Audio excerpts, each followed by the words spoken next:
Hi guys, I chose to do my book review on Kelly Marcarelli's Teaching Science Using Interactive Notebooks.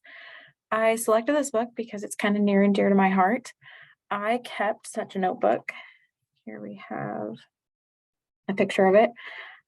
In high school, I started at my junior year, my AP physics class, and I kept it through the remainder of high school. And then it really buoyed me through my physics and math classes in my undergrad. I used it continuously and actually loaned it to a couple of friends and showed them how I did it.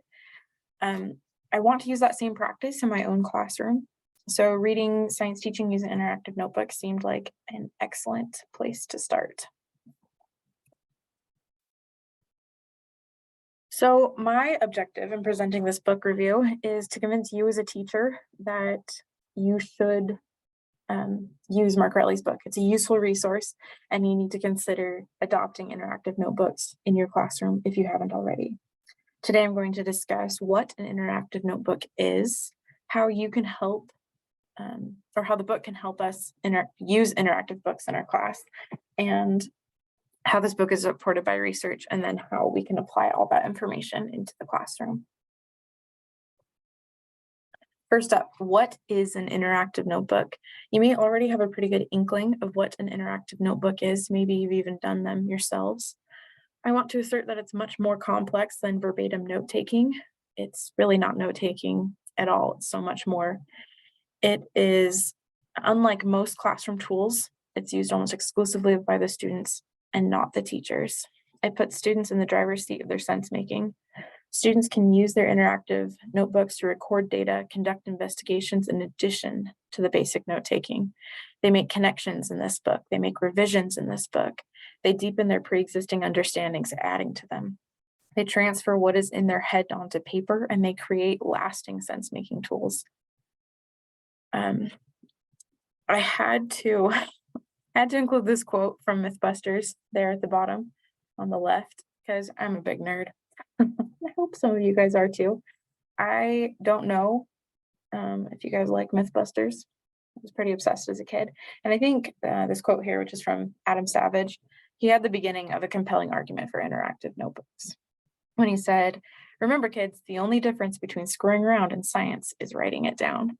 Obviously, interactive notebooks are a little bit more than just writing it down, but it's an opportunity for the students to do the writing it down. They're the ones creating the data. They're the ones putting it on paper. And it shows that science is really fun, especially when you are in the control of sense making. So here's a summary of the book. How does this book help me to implement interactive notebooks in real life? It is a product of Marcarelli's experience as a middle school science teacher. Over a decade of experience at the time of publication. She's pushing 2 decades now. She also participated and is currently participating in multiple curriculum development committees and school district boards in San Diego. There's a picture of her. I've circled her with her class when her book first came out. This book provides a thorough explanation of, and this is in chronological order through the book, organizational setup of, if you've never used these kinds of books before, promoting student ownership or buy-in, convincing them that this is a great tool. The mechanics, or no, sorry, student examples guided by the teacher or student paced. Mechanics including time management, use of science writing and interactive notebooks, strategies for discussion, and some of the highlights that you might want to go directly to if you do decide to pick up this book is there's pictures of student examples, there's student testimonials, so she interviewed students about what their experience was like with interactive notebooks, contemporary research, so at the time 2010, supporting these strategies, there's step-by-step guidance of implementing them, and then there's an appendix of resources that she recommends using.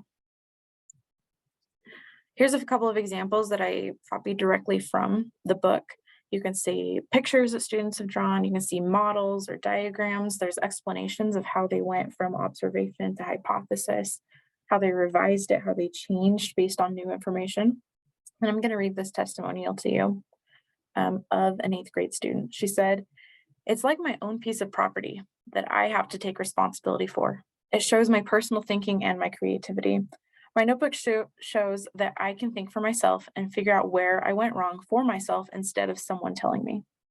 I like my interactive notebook because I feel like it's my own little book where I can write my own questions and answer them.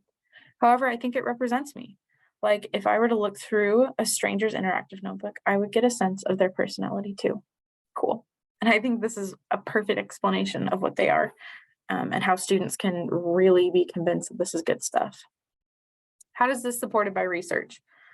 Note taking done longhand is more effective for student recall than notes taken on a keyboard. So having a physical interactive notebook shows or allows students to make deeper connections, to be able to pull them back out for use later on. This book was published before Next Generation Science Standards came out.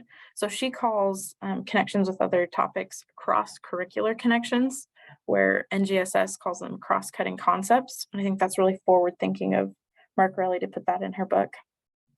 A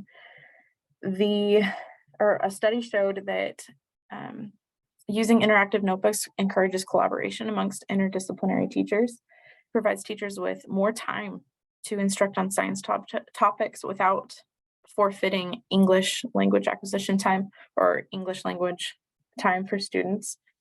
And it exposed students to mathematical concepts and language beyond their grade level or beyond their ability at the time. Mark Relly asserts that it's really important to think about that when you're using interactive notebooks. You need to allow students to physically interact with data. That kind of goes with physical note-taking or longhand. The students need to see it. They need to have it be tangible and real to them, not just exclusively on a computer all the time or always just produced for them and they have to regurgitate it. They're actually taking the data themselves, they're writing it down, they're the ones that are using it. It also promotes engagement in class and ownership among students. That's kind of why I shared that student testimonial in the last slide. She owned her interactive notebook. She was proud of it and she felt like it was fun to do because it was her personality. Another study, I shared this in our EDCI presentations, but picture drawing promotes student sense making. They're better able to recall stuff that they've drawn versus just writing it down. So an interactive notebook should be free enough that students can draw pictures for their explanations. It can also be applied with useful technology to support ELL and IEP students. Notebooks don't always have to be just written down. If a student doesn't have the physical ability to write, they can record their voice, or if a student has a language disability, they can find other ways to do it through translations. They can find other ways to do it through picture drawing. It just makes it more accessible to more students. Also, it's important to think about technology when factoring in Gen Z and beyond. The students that we're teaching are going to have lived in exclusively technology era. We need to be able to use technology to help them instead of crippling them with a dependence on that.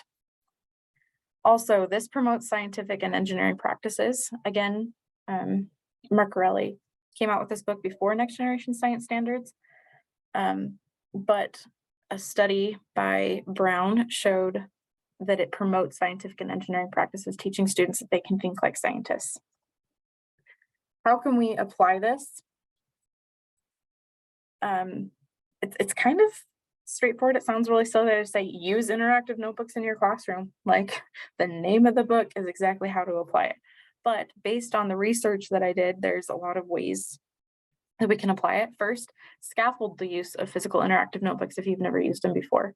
Scaffold that use with your students into your curriculum using the guidance in Mark Relly's book. Collaborate with instructors, especially seasoned teachers, about the use of other disciplines and meeting needs of students. If there's a deep need for students to learn how to write, use that in the interactive notebooks. We can provide activities in our classroom that require students to physically interact with data. They're the ones collecting the data. Instead of giving them a sheet that just has numbers on them, you give them an opportunity where they record it in their notebook and then use it for an experiment or whatever you have in mind. Give them a chance to personalize their notebooks. Kids love stickers. They'll have greater ownership of it if it's theirs and it looks cool and they think it's cool. Let them use pens if they want to use pens or whatever. Ask for pictures in their explanations or whatever makes the most sense to students. Just make sure that it's their own understanding. They're not just regurgitating information in these interactive notebooks, they're writing it themselves. Useful technology, multimedia, voice recordings, e-notebooks, applications like EduCreations or Pear Deck are great. And then finally, use the notebooks technology or anything else that goes into this interactive notebook for your classroom. Use it with the purpose of sense making. Don't just use them to use them. They're a tool, not a toy. And I think I'm out of time. So here's just a picture of something I did, a picture that helped me understand a tool we were using in class. Here's my references. And if you have questions, feel free to contact me.